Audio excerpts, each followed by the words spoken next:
When you're faced with adversity, such as I have been with this accident, the expectation that you're going to walk again, in my opinion, is critical. It's my choice. I choose to walk. I choose to walk. I think it's really a strong statement.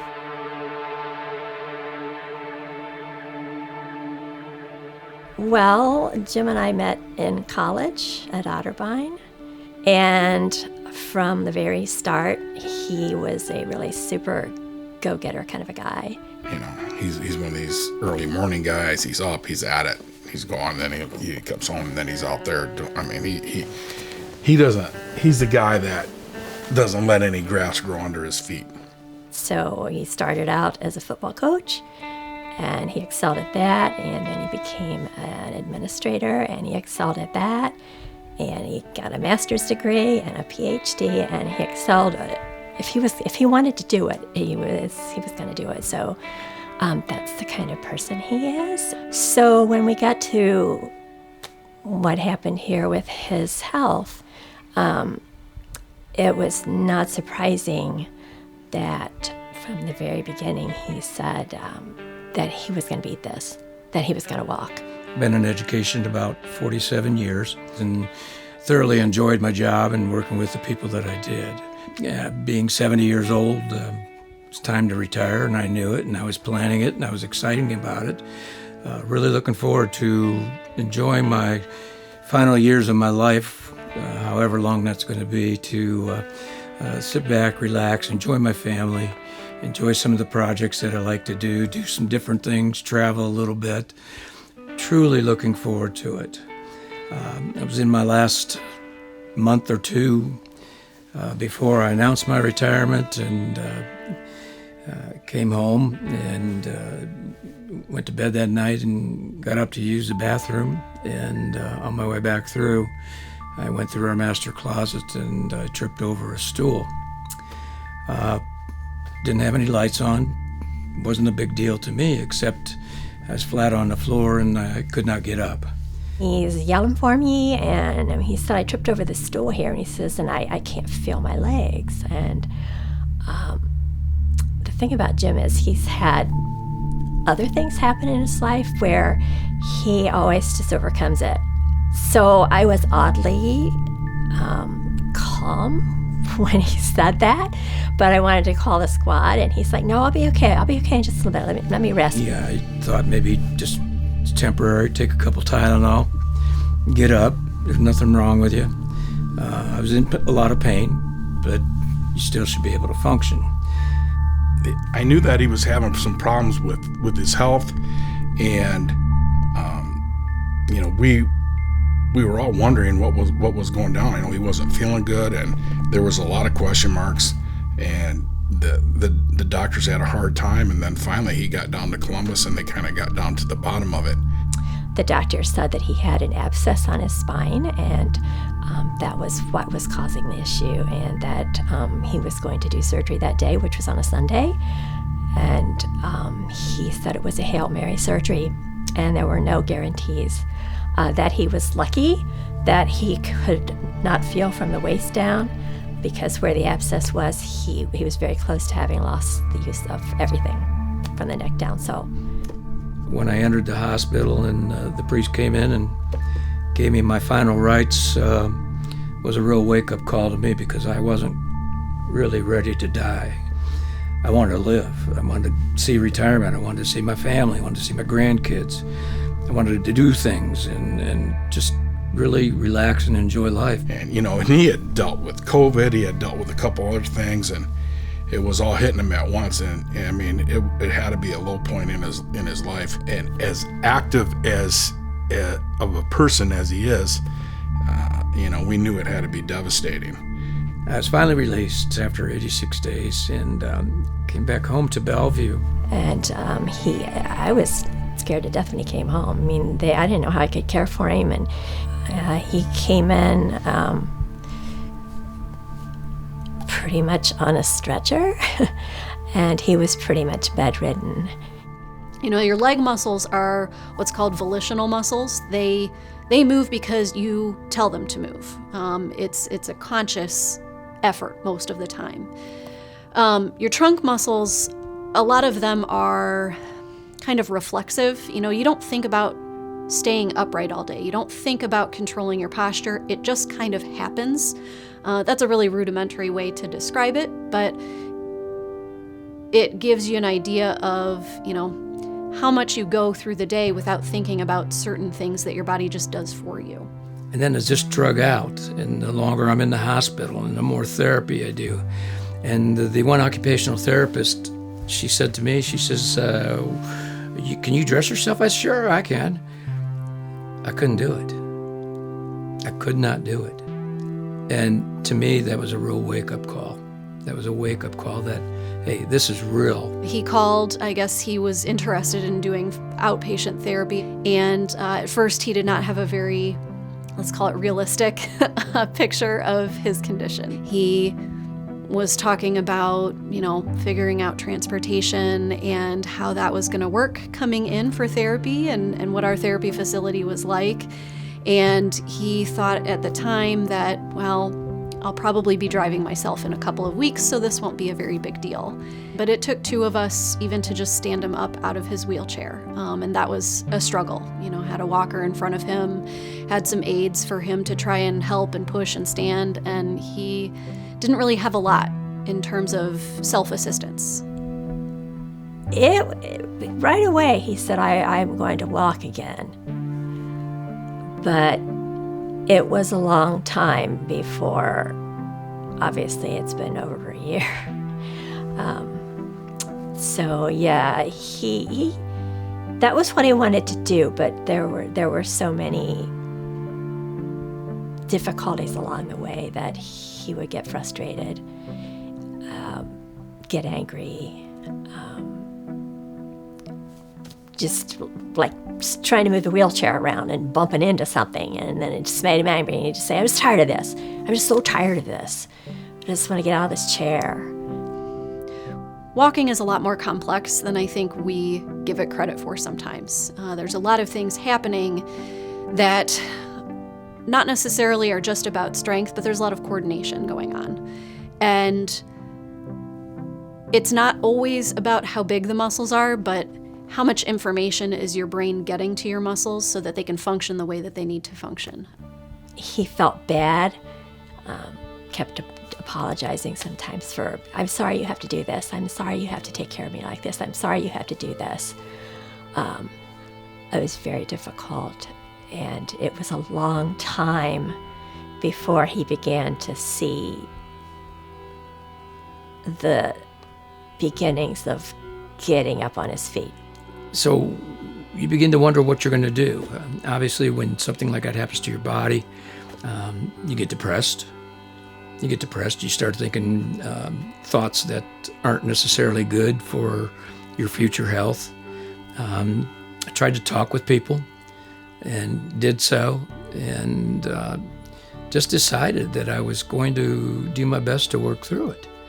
And so starting off, a lot of what we did was just trying to get him strong enough to what's called transfer by himself. So get in and out of his wheelchair, whether that's from the bed or from the car or from another chair, because that's a huge part of independence when it comes to having a spinal cord injury. And that is a big piece of relief for a caregiver that might be involved, so that they don't get burned out, which is common with caretakers. A huge event was just being able to go on the slide board from the bed to the wheelchair. And the other thing is we kept having to go to, whenever we went anywhere, to physical therapy or to a doctor, we had to call a van that transfers people like that to their destinations. And we were getting really tired of that. And so another kind of a little victory along the way was he wanted to get into my car instead of that van. And it kind of ended up being an unexpected event, because I thought I had scheduled the van, but apparently I didn't, and we had to get over to physical therapy. And so he was sitting out there in the wheelchair, and I said, hey, you know how you wanted to get in the car on your own? I said, you want to try it today because the van's not coming? And so we did. So from then on, we were able to get him into the car. So that was another big hurdle, another big success along the way. Based off of that first day, I have to say I was probably not terribly confident that he would be able to walk in any big duration.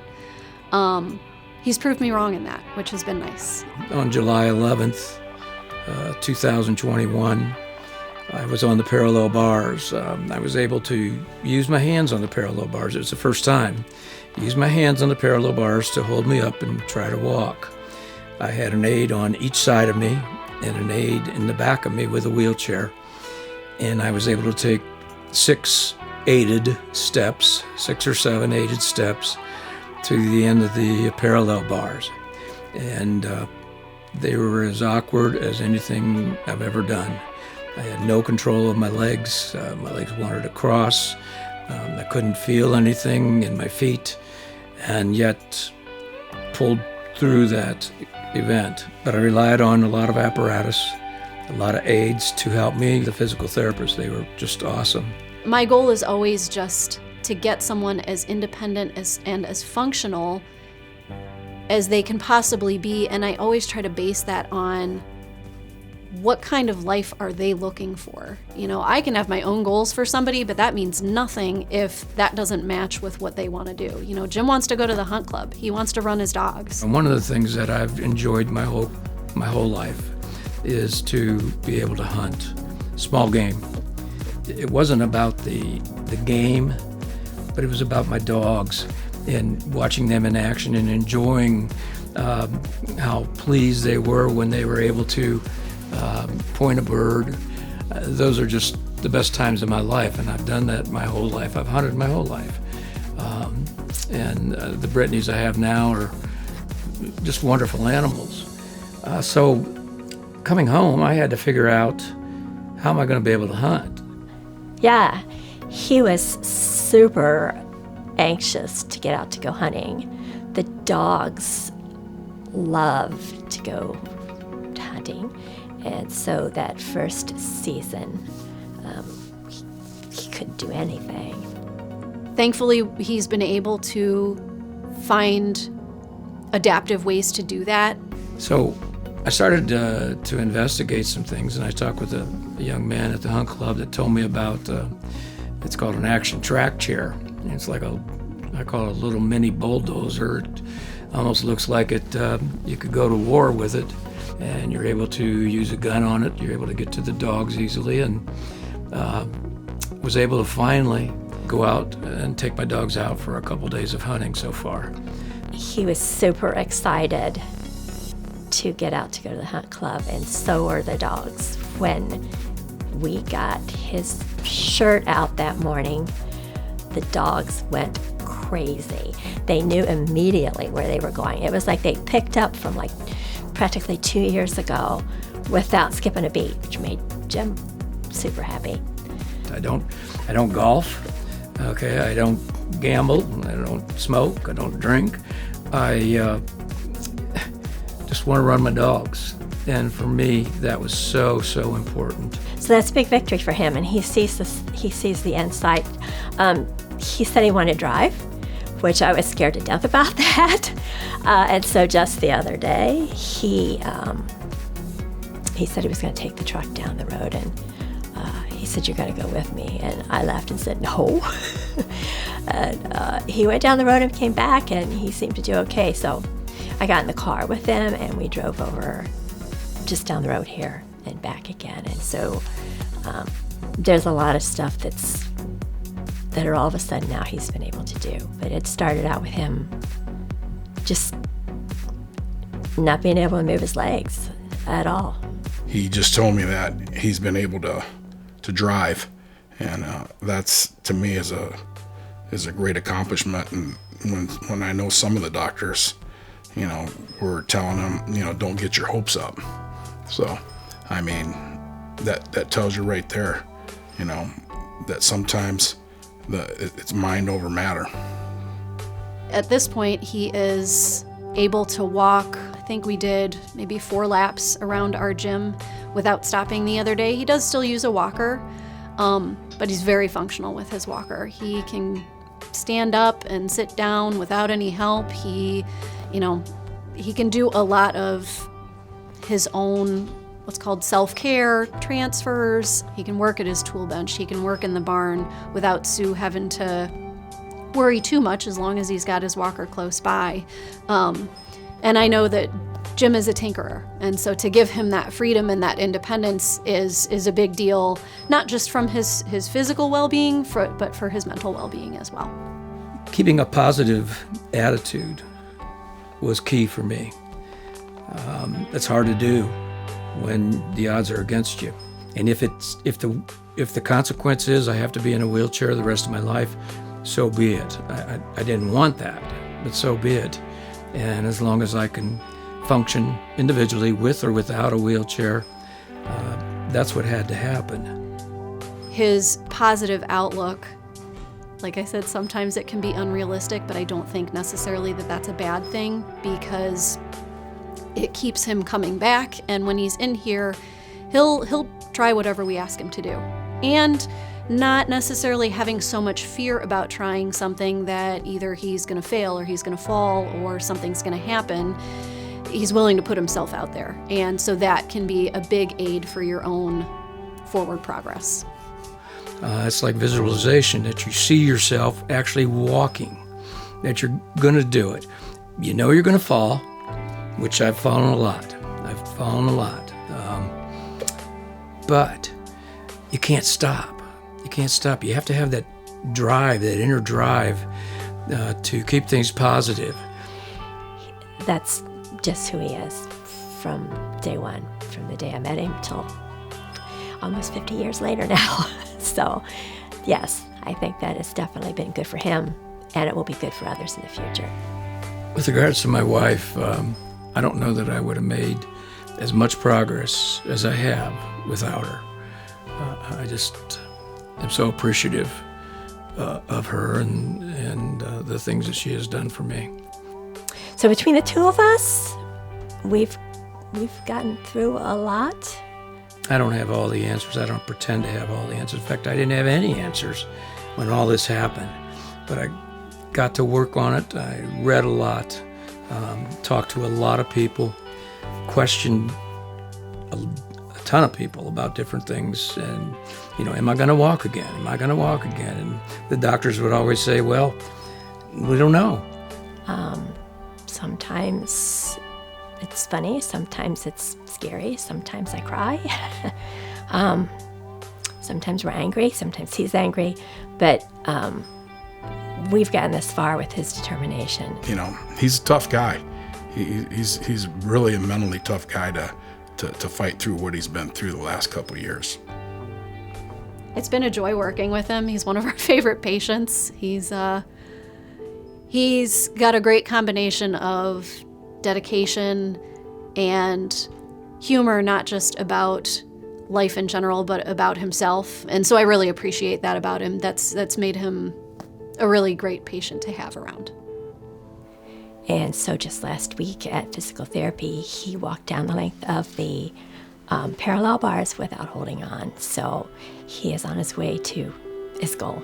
When I look at my background and the things that I've done, I used to be a coach, used to be a teacher. I'm very proud of those two professions, and some of the comments that I got through some of the emails is from kids that I coached. One of them I remember said, you never let us quit, so don't you quit. And I'm like, holy cow. And I mean, that came from probably 25, 30 years ago when I was coaching. And I'm like, you know what? He's right. He's right. If you walk the talk, if you say it, you do it. And I'm a firm believer in that. You just do it. And when I say I choose to walk, that is my intention. That's my total intention. I choose to walk. It may be ugly, may not be the best walk, but I want it to happen.